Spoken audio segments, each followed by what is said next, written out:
Guess who we have next? Speaking of world champions, was there ever a greater champion than Buddy Rogers?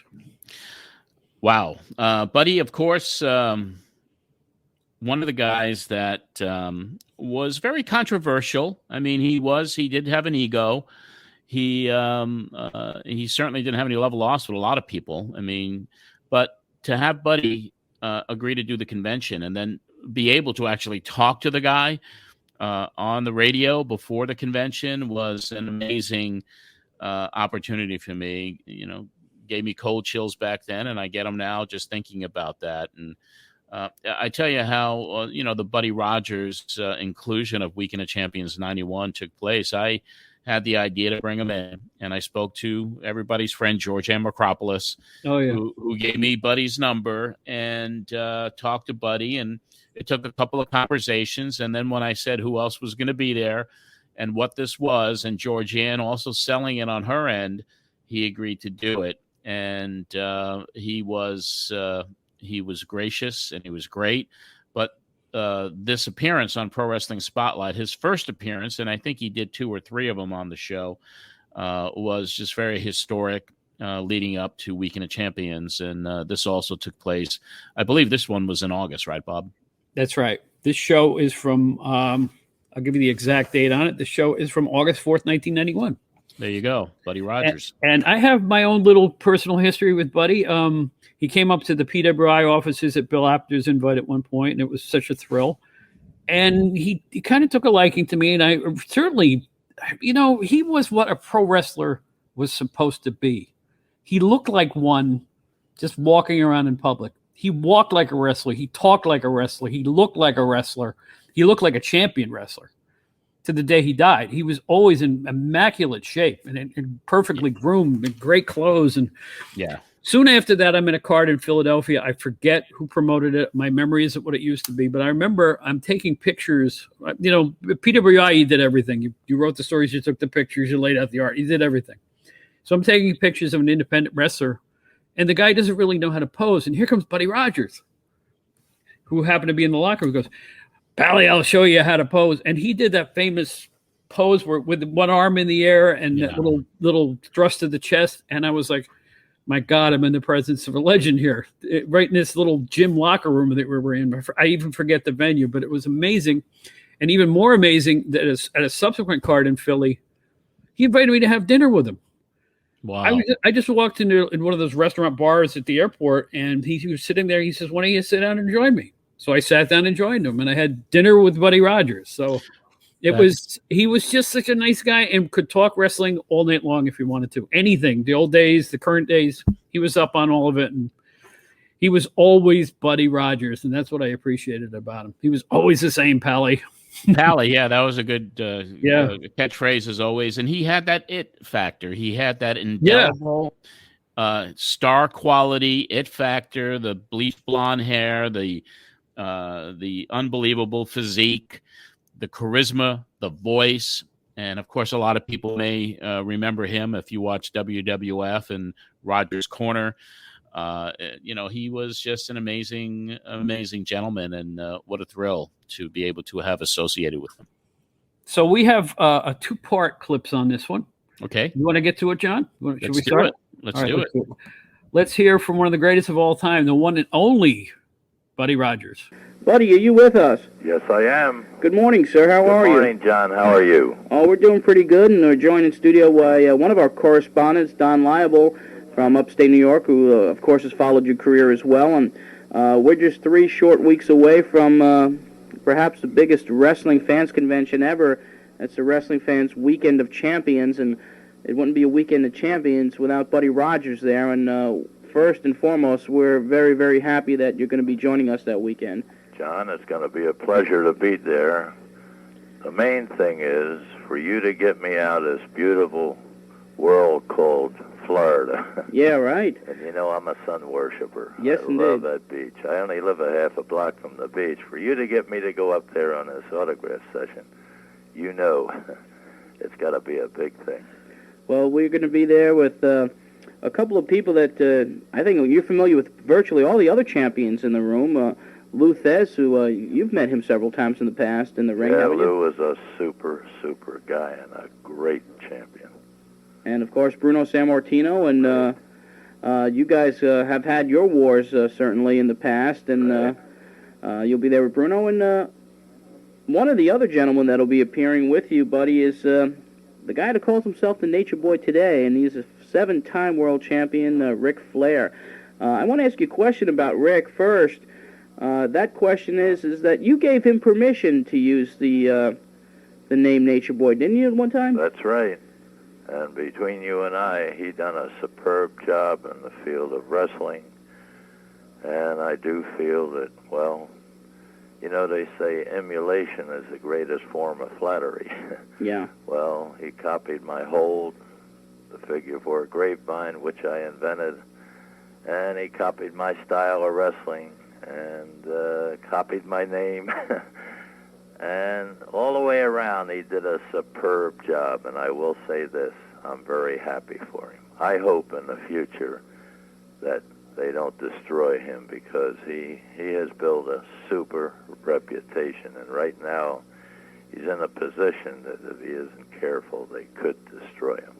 They've done a fair job in destroying him already. Yeah, that's unfortunate as well. Oh, my God. It's a sin. And I think If I was him, I'd quit the business. He's made enough money, he ought to get out. Wow. Really. I'd call it quits.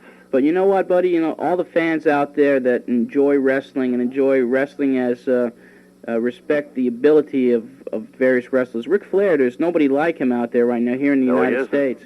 And I think the fans would be very, very sad if Ric Flair does decide to hang the tights up. I think he's in the driver's seat in a way right now, because he certainly could go over to Japan and compete. He could go to the WWF, which a lot of people pray and hope that he doesn't do. And he could wait it out. And that would be a cardinal sin, what they would do to him. Yeah. That's what a lot of fans are fearful about, because they don't recognize your history there. And Ric Flair has a history which is almost uncomparable to anybody else. And if he does go to WWF, everyone is certainly hoping that he would be used properly in that organization. I would say this, and I've said it often before, that if Vince McMahon Sr. was at the helm, I'd say Rick ought to go today. Because any time Vince McMahon Sr. told you something, you didn't even need a contract, just a handshake. His word was his bond. And believe me, I'll never, never forget Vince McMahon Sr. How would you compare him, Vince Sr., your dealings with him, and your dealings later on with Vince Jr.? Oh, my God.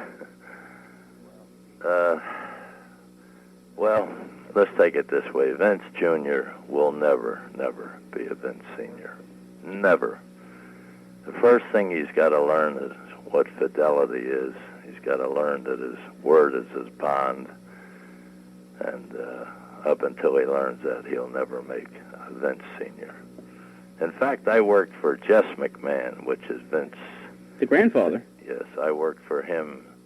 My first match, 1939, at the Old Garden Pier in Atlantic City. Wow. He gave me my first booking. He was the booker for Rudy Dusick. You're talking about some historic names there in the business. Oh, yeah. Would you mind, buddy, if we take some calls for you from some of the listeners out there? Sure. And I'll tell you what we'll do, fans. If you'd like to talk to Nature Boy Buddy Rogers, he will be with us for a short period of time here today. And you can call him up right now and ask him a question at area code 516-955-1240, 516-955-1240. And let's keep questions for just for Buddy Rogers right now, and we'll open it up for any discussion later on in the program. And we're here at Don Liable, and Don, I'm sure you want to ask Buddy a few questions as well. Buddy, it's a pleasure to finally meet and talk to you, although we're looking forward to seeing you at the Donnie, convention. can you talk a little louder, please? Yes, buddy, as I say, and it's very much an honor to finally speak with you. And I got a couple names from the past I'd like to throw to you, and if you could give a quick synopsis of your dealings with them in the ring. One of them, Killer Kowalski. Killer Kowalski? What about, what do you wish to know about the Killer? What did you think about him as a wrestler? Absolutely great. Really. Absolutely great. I I had a match with him in Montreal that never started. The referee called us to the center of the ring, gave us instructions. I turned around to go to my corner, and he leaped from behind, kicked me in the leg, knocked me down, kicked me a couple more times, broke my ankle, dead center of the ring, and the match never got started. They had to refund 15,000 tickets. Wow. Well, how about Dr. Jerry Graham? Graham, I don't know too much about Graham. Graham, you know, in my day, Graham wasn't in what you call the Luthez, Orville Brown, Ruffy Silverstein, Argentina Rocca, Gene Stanley. He wasn't in that league. Mm-hmm. And I got one more to throw at you here. Kangaroo Al Costello. Oh, he's a great guy. One of the greatest tag team wrestlers around. In fact, he lives down in Florida here now, you know. Yeah. And, him and, what was his partner's name? Roy Heffernan. Heffernan. They were super. Along with Red Berry. Great. What's that? Along with Red Berry. Red Berry, he was the manager. Right. Yeah, he had quite a head on him, believe me. He led them guys right to the top. Okay, what we're going to do is take some calls now. I just want to let the listeners know out there, the people who are holding on the line, questions for Buddy Rogers only. If you don't have a question for Buddy Rogers, we will have open discussions about wrestling after the top of the next hour. We'll go to our first call. Mike from Island Park. Mike, how are you? Oh, I'm sorry. They made a mistake. I did not want to talk to Buddy Rogers. Okay, well, we'll see you later. Zach from Queens, you're next. Hi. I'm honored to be speaking to the greatest legend in wrestling right now, Buddy Rogers. And I was just wondering what you see in wrestling today, whether you approve of it or disapprove of it. If Buddy Rogers, let's say, was the head of a federation today, how would you change today's quote-unquote wrestling?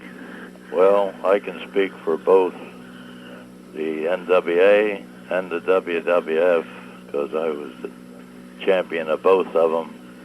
And I will say this, that from my day to the day, I have to sum it up with one phrase. Wrestling today is a lost art. Okay. Thanks for your call. Thank you very much. All righty. Okay, Zach. Don from Oceanside, you're next. Good morning, John. Good morning, Mr. Rogers. Good morning. I have one question for you. Which do you think meant more to you, being NWA champion? Will you talk a little louder, please? Okay, sure.